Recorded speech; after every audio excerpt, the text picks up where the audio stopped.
Right, good morning to you. Friday, the 26th of February, and getting to the end of the month now, and hopefully it won't be too long till the juniors come back in. And the infants have had a great start to the week here. That's great time. That's great start back after coming back on Wednesday. So a massive well done to you all. Now to start the assembly, we'll give our question of the week. And I said, if you do not keep me, I break. What am I?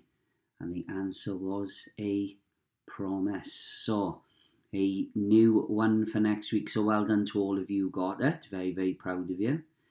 And we get to the end of the week. Another hard week's worth of work.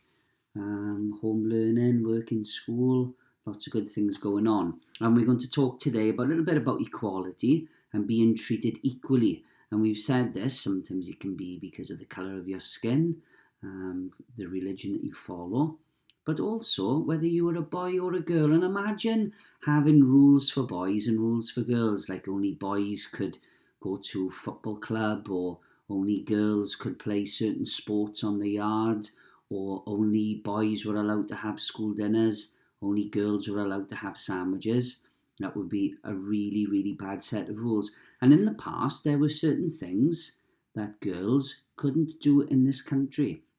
And I'm going to tell you a little story about that today, because as it says, you would know rules like that are really unfair, because we're used to living in a school or in a community where everybody is treated fairly and equally. This hasn't always been the case, and women in the past did not have the same rights as men. Today's assembly is about a group of ladies who changed this way of thinking and campaigned for equal rights for women. The group of ladies were called suffragettes and were led by Emmeline Pankhurst. Here's today's assembly. As the clock chimed 8 o'clock, Maria came running down the stairs and into the kitchen, ready to eat her breakfast and head off to school. "Morning, Mum," she called as she entered the room. "Hi, Dad." Maria's family were a pretty ordinary family, and very soon Maria's mum and dad would be leaving to go to work, and she herself would be going to school. "I can drop you off to school today," Maria said to her mum. "I'm going into work a little bit later than usual today." "Why's that, Mum?" "It's voting day, and I'm off to place my vote. Your dad has already been to do his." "Great, thanks, Mum," replied Maria as she smiled, packing her bags and getting ready to leave the house. Once in the car, Maria asked her mum about voting and elections. "Why are you bothering to vote, Mum?" she asked. "It's important that I vote. Years ago, women were not allowed to vote, and so I always make sure I make the effort." Maria couldn't believe what she was hearing. "Hold on a minute, Mum. You said women were not allowed to vote. How wrong is that? And men could vote? How many years ago was this?" asked Maria. "Not that long ago, only about 100 years ago," replied Maria's mum. Arriving at school, Maria thanked her mum for the lift and jumped out of the car ready for lessons. As she waved to her mum from the gate, she thought about how unfair it would have been for all those women who were not allowed to vote just because they were women. She wanted to find out more, and so at break time she found herself in the school's library, reading up on the subject, and this is what she found out. Back in the late 1890s, England, and indeed many other places around the world, were not as fair as they are today. At this time, women were beginning to become more and more upset at the way in which they did not have the same rights as men, especially the right to vote. In fact, this began because some 30 years before, a man called Lord Grey chose to use the word males instead of people when he helped to write an act or rule of Parliament which meant that only men were allowed the right to vote. This made many women angry, and one man in particular, Mr. Richard Pankhurst, a member of Parliament from Manchester, he married a lady called Emmeline, and together they started campaigning for the equal rights of women. Emmeline Pankhurst, with her daughter, founded the Women's Franchise League in 1898. The group soon grew, and by 1903, many women had joined. In those days, it was hard to get noticed, and because they wanted people from all around the world, especially here in England, to listen to their cause, they decided to take firmer action. The women held meetings and made plans to be heard. They even interrupted Parliament meetings by causing a disturbance outside the Houses of Parliament. And in the past, we've taken year sixes, we've all visited the Houses of Parliament. Soon after this started to happen, the newspapers named them the suffragettes, as suffrage means the right to vote. Strangely, they liked this name and so decided to call themselves by it.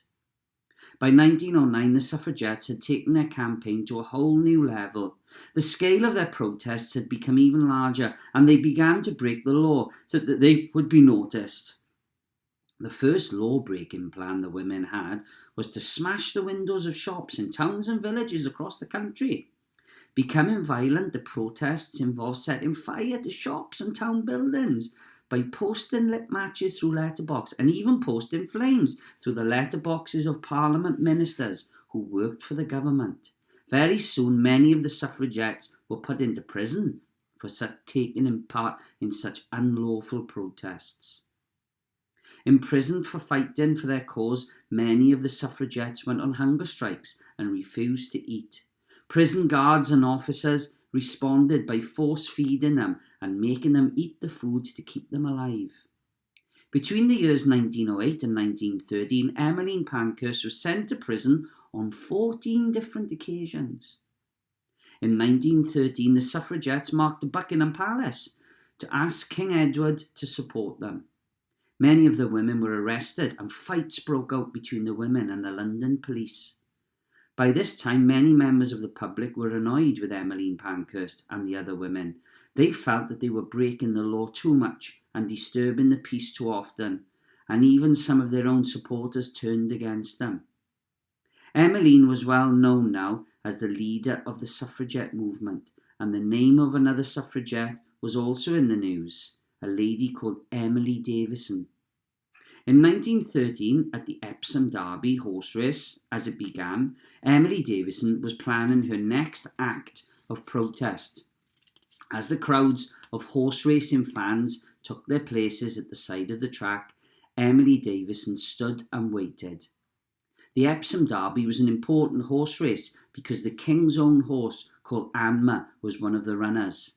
Some say that Emily was trying to attach a flag to the horse so that when it crossed over the finish line, it would be flying the flag for the suffragettes. This didn't happen. In fact, what did happen was soon to become one of the most memorable dates in history. As the horses approached the corner, called Tattenham Corner on the racetrack, Emily stepped out in front of them and she was trampled over, falling to the ground. The jockey and the horse crushed Emily and she was taken to hospital. Both the jockey and the horse survived, but sadly this was not the case for Emily, who died 4 days later in hospital. Emily was buried in a churchyard in England, and on her gravestone a message reads, "Deeds, not words," which was the slogan of the Women's Social and Political Union. In 1914, following Emily's death and even stronger and harsher protests, the First World War broke out, and so the nation's eyes turned to a bigger, even more scary fight. Lots of men became soldiers and went away to fight in the war. Leaving their jobs behind and going to fight for England meant that many of the women had to take on the men's jobs. They made weapons, worked in factories and on farms. This time the government did want the women to go to work. Helping the women to get the work, the suffragettes continued, showing that women could work just as hard as men could. The war ended in 1918 and the government made new laws. They said that women aged 30 and over were allowed to vote for the first time, even though all men over the age of 21 were allowed to vote. The suffragettes saw this as a great victory. In November 19, a law was passed that women could even become members of Parliament, or MPs, as you may know them. Emmeline tried to become an MP in 1927, but unfortunately did not get enough votes to win the election. In 1928, 1 month after her 70th birthday, Emmeline Pankhurst died in London. That same year, the government made another law. All women over the age of 21 could now vote. the same as men. With that, Maria stopped reading. She now understood even more clearly why her mum said it was important she had her vote in the local elections. As she stood up and put the book on the shelf, she saw an advertisement on the library wall which read, "School Council Elections."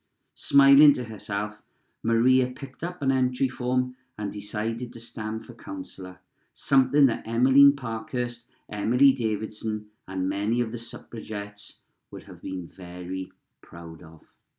Well, as it says here, women in this country now have the equal right and fair right to vote. And this year, I know in the Welsh elections, in the past, you had to be 18 to vote, but I think it's 16 this year. Up until 1919, this had not been the case, and only men had the right to vote in elections. Only men could work as MPs in Parliament, and women were treated less fairly. This changed in 1919 thanks to the years and years of campaigning by the suffragettes led by Emmeline Pankhurst. Without the continuous fight for equality, it's quite likely that women would have suffered inequality for an even longer amount of time. One lady, Emily Davidson, died for the cause as she ran in front of the horse on Epsom Derby Day. Maria didn't really understand why her mum was so keen to place her vote at the start of the story, but after reading about the suffragettes and the events that took place during the First World War, Maria soon realised why she and other girls and women all over the world should be grateful for the work of Emmeline and the other women. And that's why, because of what happened there, is that we're all treated equally, whether you're a man, a woman, a boy or a girl. Equal opportunities, equal rights for everybody. As we always say in St. Helens, you know the school motto, all different, all equal. And the hard work of the suffragettes. Now, some of the things breaking the law, they ended up in prison, and you'd have to decide whether you agreed with that, whether the cause was worth the things that they did. But what they did do was achieve equality for women, women's rights, a very, very, very important thing. So a lovely story this morning, quite inspiring, and hopefully want you to think about being a school counsellor or a young architect or joining the pupil voice groups, something that you'd really, really enjoy. And that's open to boys and girls because, as you know, we treat everybody equally in our community. So, have a lovely weekend. Wales against England tomorrow in the rugby, which is something to look forward to. I think the Swans are probably playing. I think the weather's going to be nice, so you can get out and get some fresh air safely, and hopefully we'll have the juniors back in school. But have a lovely, lovely weekend. We'll say our school prayer to finish. Un, dau, tri. This is our school. Let peace dwell here. Let the rooms be full of contentment. Let love abide here. Love for one another and love for life itself. Let our school be a lovely place where all of us are caring to each other, to work our best and show our smiling face, staff and children helping one another, today and always. Have a lovely weekend, and as we always say, over and out.